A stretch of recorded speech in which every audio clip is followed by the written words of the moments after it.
my fellow readers. My name is Greg. This is Ghost Readers in the Sky, where I start with the literature and history of the American West and then gallop off into whatever direction I want to.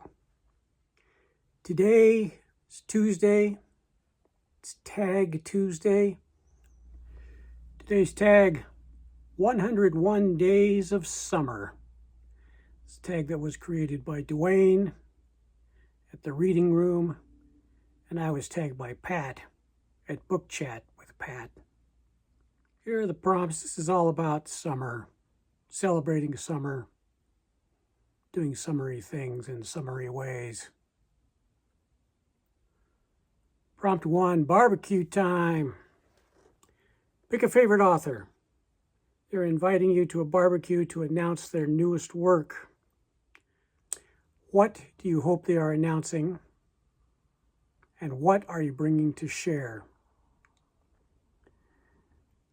I've seen other people do this tag, and they have picked authors who are no longer with us.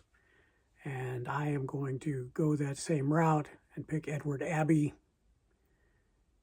If Edward Abbey were still around today and still writing, I would really like to know what his thoughts are about the American wilderness today and how that's changed in the decades since he passed away. I just would find that absolutely fascinating. Plus, I think Edward Abbey would just be a good person to talk to, a grumpy old curmudgeon. I could learn a lot from him. Well, it would be something cooked in a Dutch oven. I'd probably bring a couple of things. I would probably do the cooking while we were chatting about books, wilderness. Now, if a man can't pee off his own front porch, he's living too close to town. I would cook beans, pot of beans, probably with some bacon. And I would also cook sourdough biscuits. Prompt number 2, road trip. Pick a real-world setting from a recent or not-so-recent read. Where would that road trip take you? Seems like I've been reading a lot about Alaska, the Yukon, the Klondike. And I think I have never been to Alaska. I would like to. I have been into Canada, into British Columbia and Alberta, but I have never been as far north as the Yukon. And I think that would be a really enjoyable road trip. And I would not want to travel by dog sled. I'd want an actual road trip. But I think going to Alaska, especially this time of year, this middle to end of June, as we're approaching the summer solstice, and especially up north toward Fairbanks, the sun is just out pretty much all the time. Yeah, that's a trip I'd like to take. Prompt number 3, camping. Do you rough it? Just a tent and a sleeping bag? Or do you require amenities? Would you read more than usual? I used to rough it all the time. Tent and a sleeping bag is plenty enough. As I've gotten older, and it's just harder to move around,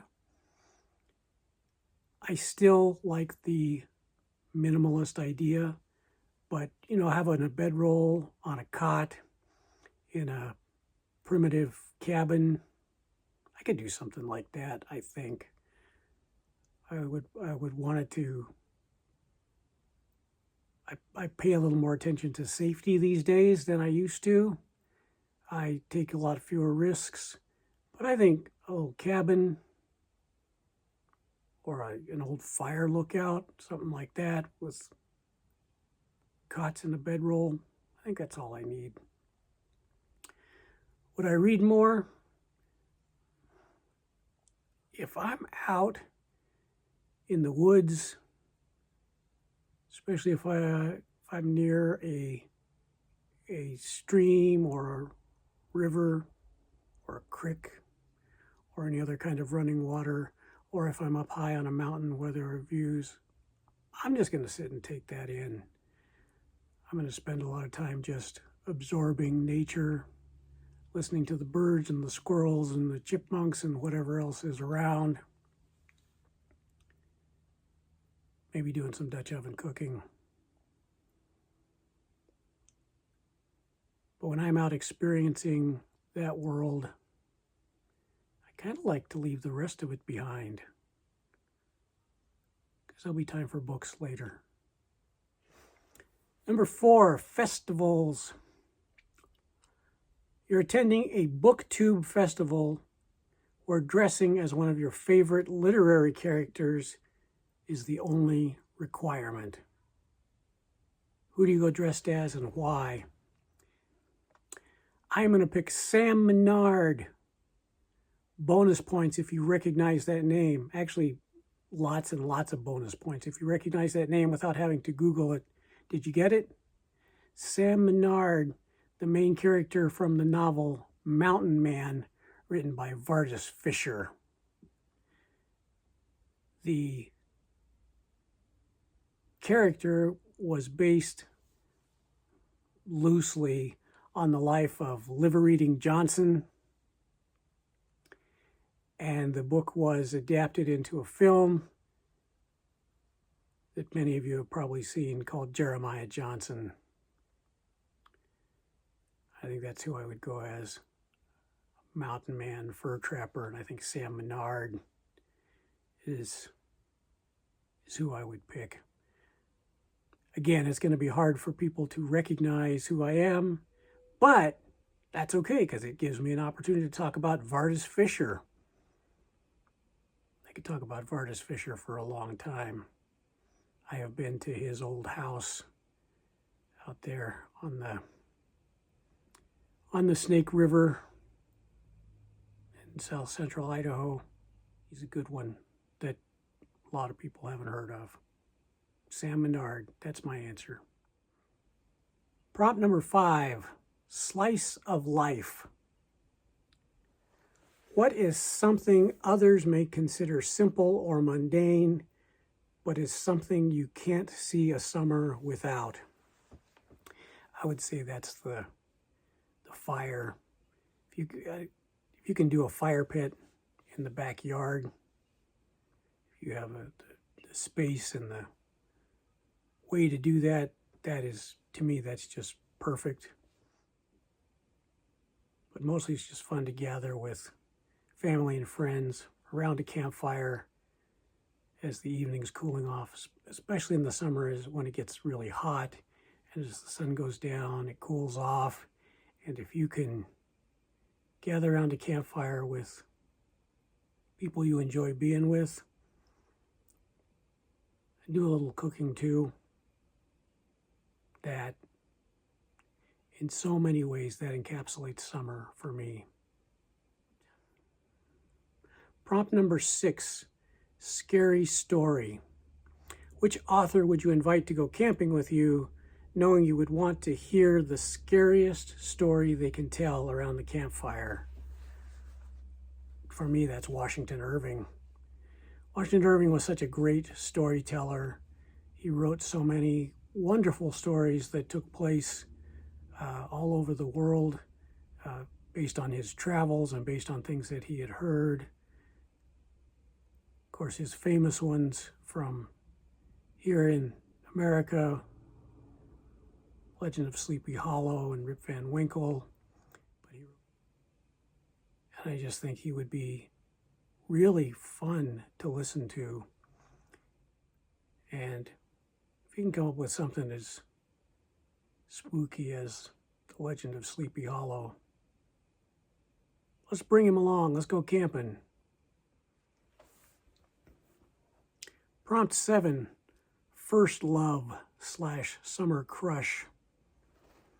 A romantic interest during the summer months often leads to a bittersweet ending or a lasting impact. Which do you prefer to read? How does the age of the characters affect this opinion? Well, in general, I am in favor of the happily ever after ending in the real world.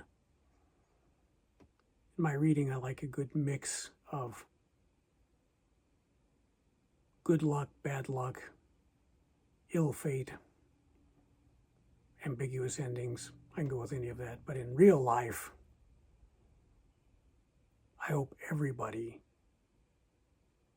can move toward that happily ever after. So I would want the long-term love in real life.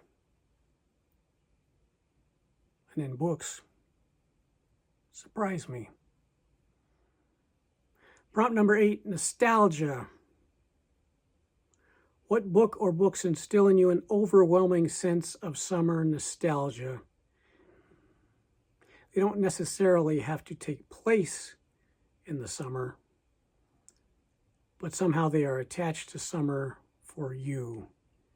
I always think of nature books, particularly wildlife books, but being outdoors to me is so much of what summer is about.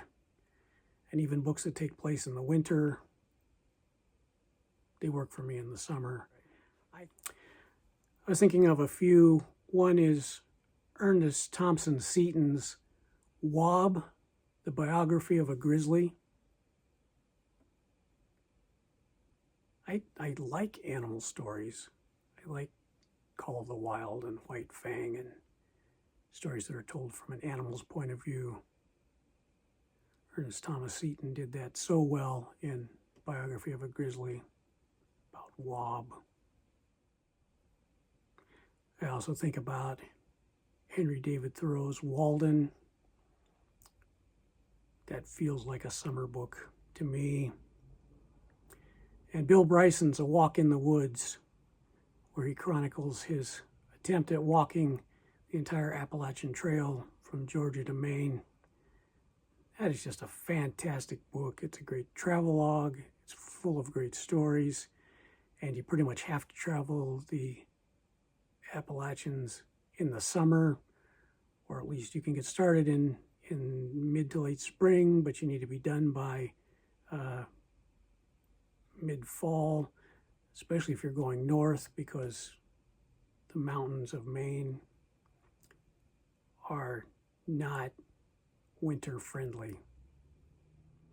That's the nostalgia side. Prompt 9 is similar.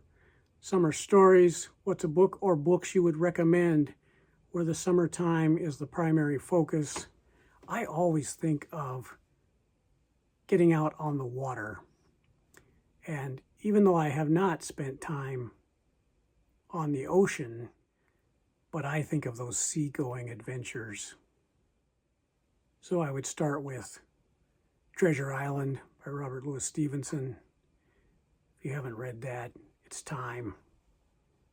If you have read it, it's time to reread it. Just a great book.